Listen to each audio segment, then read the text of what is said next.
On a une petite demande à vous faire. Premièrement, on vous encourage à continuer à prier pour le Liban, qui est quand même phare de la chrétienté au Moyen-Orient. Et évidemment, c'est toujours aussi un but, c'est que les chrétiens quittent le pays, l'islamiser, pour ensuite mieux dominer cette région. Alors priez pour ça. Je vous encourage à partager ce chapelet autour de vous, pour que beaucoup puissent prier pour le Liban et puis voilà pour la paix dans cette zone où le Christ a posé ses pieds quand même. Hein. C'est la Terre Sainte là-bas. Et combien c'est chahuté. Ça, c'est la première demande. On vous encourage vraiment à le faire. On vous remercie. La deuxième demande, eh bien, c'est vous dire que vous rappeler que NDML est bien sur place avec les bénévoles et les personnes qui travaillent pour l'association NDML au Liban et qui accompagnent des centaines de familles tous les mois et qui œuvrent en ce moment avec acharnement pour subvenir aux besoins dans les urgences liées au bombardement et particulièrement encore hier où c'était un enfer, une pluie de flammes au Liban. Comme je vous le disais, hein, aujourd'hui c'est un jour de deuil au Liban. Hier il y a eu une frappe, donc le 8 avril, il y a eu 100 cibles au Liban qui ont été bombardées en 10 minutes à peine, causant plus de 1000 blessés et 200 morts déjà. Mais voilà, on sait que et c'est des civils pour la très grande majorité évidemment. Et donc et ça continue, c'est une guerre qui s'ankylose. Alors donc priez parce que en fait cette guerre elle n'est pas seulement celle qu'on entend contre le Hezbollah. Il faut savoir donc que le Hezbollah c'est quoi à la base, hein. Le Hezbollah a existé à la suite des incursions israéliennes dans le sud Liban il y a déjà 60 à 70 ans. Lors de la création de l'État Israël venait dans le sud Liban de manière illégitime et c'est ainsi que des résistants libanais ont commencé à s'armer, etc. Et sont des chiites, hein, donc des musulmans, etc. s'armer parce que l'armée libanaise n'avait pas de pouvoir pour pouvoir faire quoi que ce soit. Et ils ont été armés en effet par l'Iran et ils ont permis une certaine résistance pour protéger la frontière libanaise. On a vu qu'après les choses évidemment se sont politisées et mais c'est comme ça que les choses se sont créées pour mieux comprendre en fait ce qui se passe. Et aujourd'hui en fait ce que vous voyez, ça fait 70 ans de conflit, mais le but malheureusement au fond c'est pas seulement l'éradication du Hezbollah comme on dit, puisque le Hezbollah avait lieu d'être au départ pour protéger le Liban et je suis pas du tout pour le Hezbollah, mais je vous explique juste l'histoire. Mais c'est, comme le dit clairement le gouvernement d'extrême droite de Benyamin Netanyahou, c'est la construction du grand Israël. Et le Sud-Liban, une partie du Sud-Liban, selon les promesses faites à Abraham, etc., ça fait partie de ce grand Israël, donc ils veulent le coloniser pour faire simple. Ils le disent clairement, d'ailleurs ils ont commencé déjà à mettre en vente la terre libanaise. Et comment ils font ? C'est simple, ils vont et ils dynamitent les villages. Ils mettent des bombes et ils font sauter des villages entiers dans le Sud-Liban. Vous vous rendez compte de ça ? C'est des crimes de guerre. C'est dit, on est en train de le faire, il y a des vidéos qui sont en train de tourner, c'est gravissime. D'ailleurs, la FINUL, c'est une armée internationale qui est faite de Français, d'Africains, de plein de pays, a pour but de protéger la frontière libanaise pour qu'elle soit respectée. Et ils sont là pour tamponner entre Israël et le Hezbollah. Eh bien, il y a des milliers de pages. Israël en un an, de manière illégitime, enfreint la règle par rapport à la frontière libanaise plus de 12 000 fois en un an. Donc c'est régulier. Et c'est dans ce contexte que le conflit est attisé avec le Hezbollah, etc. Et aujourd'hui, on voit que ce conflit continue avec ce qui se passe en Iran, etc. Et donc il nous faut intercéder, mais aussi être dans la clairvoyance de ce qui se passe.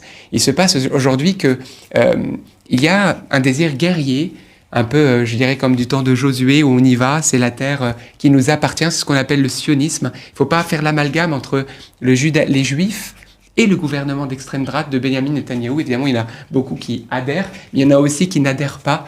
Et donc il ne faut pas faire d'amalgame, ne retombant pas dans de la haine de peuple, etc. C'est pas du tout ça, mais de pouvoir voir ici une déviance gravissime qui entraîne beaucoup de morts et qui entraîne vraiment aussi les œuvres du diable, parce que c'est sur l'autel de cette haine, c'est beaucoup de victimes. Dans ce désir d'expansion, de colonisation. On l'a vu en Palestine, en Cisjordanie, on le voit maintenant dans le sud Liban, et on y va petit à petit, on grignote.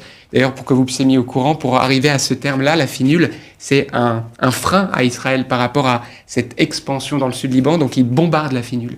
Vous le savez, il y a eu 3 Ghanéens qui sont morts il n'y a pas très longtemps de la FINUL, ils ont été bombardés. Un général français a été mis en joue par l'armée israélienne il n'y a pas très longtemps, ça a fait aussi la une des journaux. Enfin, vous voyez, l'objectif, c'est que la FINUL part et ils vont l'obtenir.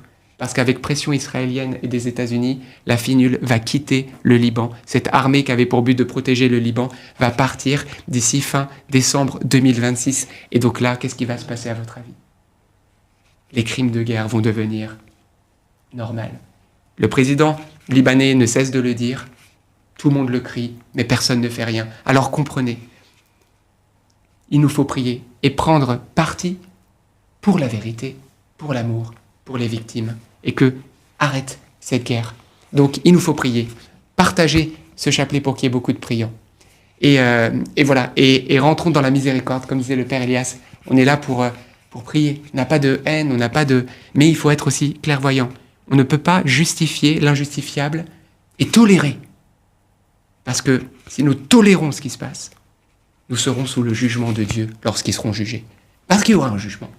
Et nous voulons être de la partie de Dieu. Donc ne faisons pas comme on a déjà vécu lors de la Deuxième Guerre mondiale. Soyons droits, sachons dénoncer l'injustice. Montrer du doigt ce qui ne va pas, sans peur. Mais parfois, il faut prendre parti pour la vérité. Alors voilà, on le dit avec simplicité. Moi, je ne peux pas me taire plus longtemps. Donc il faut que vous puissiez comprendre le contexte, voilà, de tout ce qui se passe, mais surtout prier. Et voilà, vous savez, on avait mis... par rapport à la campagne de dons NDML, 380 000 euros. Et donc, on les a atteints grâce à Dieu, grâce à votre générosité, qui nous permet aujourd'hui de déployer énormément de soutien aux familles. Comme je vous disais, il y a encore dimanche dernier, 515 familles ont été déjà impactées dans le sud, et sans compter les dizaines de familles impactées dans la Beka. Mais on va bientôt passer à plus de 1100 familles. Donc, c'est en cours. Et donc, on est en train d'envoyer beaucoup d'argent, de denrées, voilà, de manière sécurisée, avec les bonnes personnes. On travaille sur place. Il y a des personnes très courageuses qui font un superbe travail. Mais évidemment, eh bien, cet objectif de 380 000 euros, il est explosé totalement. Pourquoi? Parce que, comme le dit d'ailleurs Benjamin Netanyahou, ils veulent une guerre qui dure, ils veulent arriver à leurs objectifs, qui est évidemment 40 km du Liban qui soit incorporé à Israël. Et donc, ça va prendre du temps, selon eux. Et donc, voilà, on ne sait pas vers quoi on part, mais on sait qu'on aura besoin de vous. On sait qu'on aura besoin de vos prières, besoin de votre générosité aussi, pour que les chrétiens du Liban, d'ailleurs, je ne sais pas si vous le savez, mais les chrétiens dans certains villages du sud ne veulent pas partir. Il y en a qui meurent en ce moment sous les bombes, parce qu'on leur demande de partir, parce qu'ils savent que s'ils partent, ils ne reviendront pas. Parce qu'ils savent très bien ce que Benjamin Netanyahou dit, il le dit clairement, hein, c'est public. Ils viennent pour prendre... littéralement le sud Liban, et donc ils sont prêts à mourir dans leur maison. Et même, c'est pas seulement ça, mais l'Église, voilà, le patriarche libanais a demandé à l'évêque de Tyr de rester sur place avec le peuple.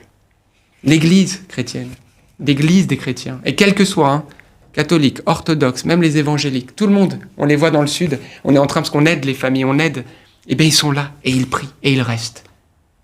Bientôt on dira que c'est des terroristes, parce qu'ils restent dans leur maison. Eh bien ne croyez pas à ça. Ce sont des habitants du Liban qui ne veulent pas qu'on leur vole leur terre et leur maison, et qui vont peut-être bientôt devenir des martyrs. Ils ont besoin de votre prière et au moins que vous puissiez voir ce qui se passe.